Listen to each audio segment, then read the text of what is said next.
coming in right now from Emerald Isle showing you the damage at the Boardwalk RV. We're going to have much more for you coming up and take a closer look at your impact here as we anticipate winds to be a big deal and rain as well. Michelle, thank you. Dorian is making his presence felt on the North Carolina coast. Rough outer bands from the storm are whipping Frying Pan Tower. That's about 30 miles southeast of Bald Head Island. You can see the flag flapping wildly and the gusty winds and whitecaps on the ocean. To the north now in Pender County, forecasters say a possible tornado touchdown there. This video was taken at Fire Station 18 along U.S. Highway 17. You can see clouds and debris swirling across a field. No injuries were reported. Well, Governor Cooper is warning residents that extensive damage is expected as the coast, regardless of whether Dorian makes landfall or not. The governor and state emergency managers updated response plans this morning in Raleigh. The governor says apparent tornadoes have already caused damage in southeastern North Carolina. More than 1,000 people evacuated from barrier islands or staying in 50 shelters around the state. And for those riding out the storm, the governor expects hundreds of thousands to lose power with fallen trees. The message this morning is this: get to safety and stay there. Don't let your guard down. This won't be a brush by. Whether it comes ashore or not, the eye of the storm will be close enough to cause extensive damage in North Carolina. Well, one or more possible tornadoes are believed to have touched down in North Myrtle Beach. This is video of one of those suspected tornadoes from this morning. Officials say several homes were damaged. No injuries were reported. Officials say several residents were taken to shelters. In Charleston, South Carolina, conditions are going downhill there. Heavy rain and wind from Dorian submerging the city. This is video shot this morning of extensive flooding. Meteorologist Chris Mulcahy is on the ground with a look at conditions right now. Strong tropical storm force gusts continue across the Charleston area, but the big story is flooding. Over 50 roads are now closed and are underwater due to rising water from the heavy rains and also the eventual higher storm surge later on in the afternoon. Wind gusts getting to about 60 to 75 miles per hour, pushing hurricane force wind limitations. If you are still in an evacuation zone, you still have time to get out, but time to get out is running out.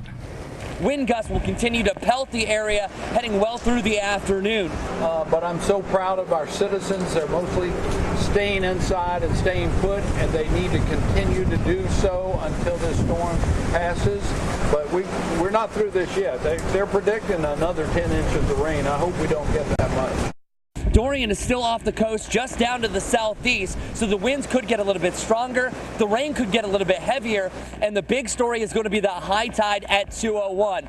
That's where storm levels could get up to over 9 feet. That would overcome the historic battery, challenging the heights that were brought to us by Hurricane Irma not too long ago, just a couple of years ago, which would make the top 5 highest level in Charleston history. Reporting from Charleston, I'm meteorologist Chris Mulcahy.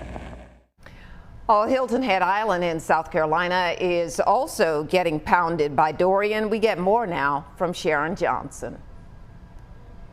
Right now, I'm in Caligny Plaza. That is right off of the beach here at Hilton Head Island. People here really prepared for the worst, but they got the best despite the circumstances. I'll show you what I'm talking about. Take a look behind me at this shop, the shop that is boarded up behind me. They didn't know what they were going to get. They didn't know if they were going to get some wind. They didn't know if they were going to get some trees through there. There's honestly a lot of shops boarded up right behind me. But then as I make my way further out to the street, number one, notice the street light that's still on. There are still stores that are lit up behind me, and it's honestly like that in a lot of parts of Hilton Head Island. When we were making our way over here from Fording Island Road from Bluffton, we noticed that there were still some homes that still had electricity.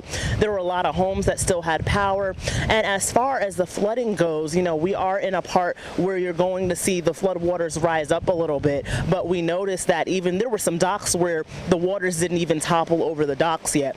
Now, as far as road conditions, we have been seeing a little bit of debris. We've been seeing some leaves on the road. It's been still remaining steady. The wind gusts have been a bit stronger here in Hilton Head as compared to Bluffton, but the rain is going in and out. The rain has been letting up just a little bit. Sharon, thank you. The Outer Banks could bear the brunt of Hurricane Dorian's wrath as he scrapes our coast. Our Steve King joins us live now in Nags Head. Steve, what are conditions like there right now? Margaret, still sunny, but very windy. The wind is picking up every single moment. You can see how it's blowing these grass and all of this brush here along this sand dune. Now, a lot of people are taking precautions right now, including homes and businesses. We're taking a look at a home over here that is boarded up. That's the scene of many homes here in Kitty Hawk, actually, where I'm at here in the Outer Banks. Now, because this is one of the areas that is going to possibly see extra flooding, emergency crews have extra workers here just in case that happens. But they're not just expecting possible flood damage, they're also expecting possible down trees, down power lines, so they are preparing for the worst and asking people to do the same. Now, a curfew goes into effect tonight here in Dare County at 8 o'clock. It will remain in effect until at least noon tomorrow, but that could be extended depending on the conditions. Many businesses and homes, like I said, boarded up. Also, many people are deciding right here at the last second to go ahead and leave their homes. We just spoke with a man who said he was planning on staying until he heard about the tornado warnings in other parts of the state and decided here at the very last second he was going to go. He's on his way to Richmond right now.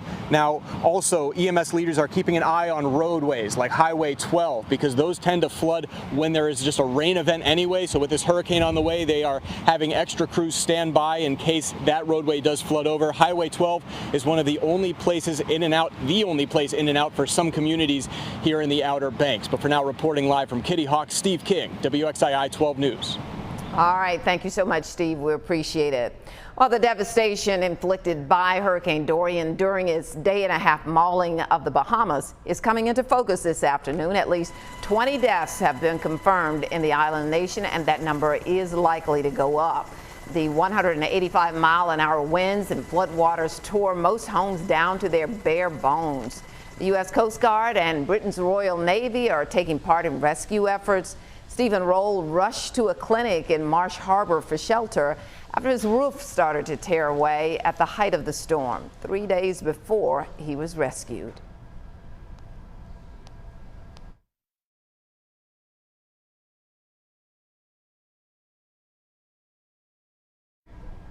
Well, the United Nations, the Red Cross, and other relief organizations are flying in food and supplies by helicopter. Well, the only airport on the island of Grand Bahama has been ripped apart by Dorian. The Freeport Airport was completely underwater and has been inaccessible for days now. Now there are no walls left and the ceiling has fallen. Planes and debris are scattered across the floor. The airport's condition deals a crushing blow for residents on the island who need medical evacuations of emergency aid. Of course, you'll want to stay with WXII 12 News as we track Hurricane Dorian. You can download our free mobile app right now. You can also turn on alerts to be notified when severe weather is in your area. We'll also have the latest information on Dorian on WXII12.com.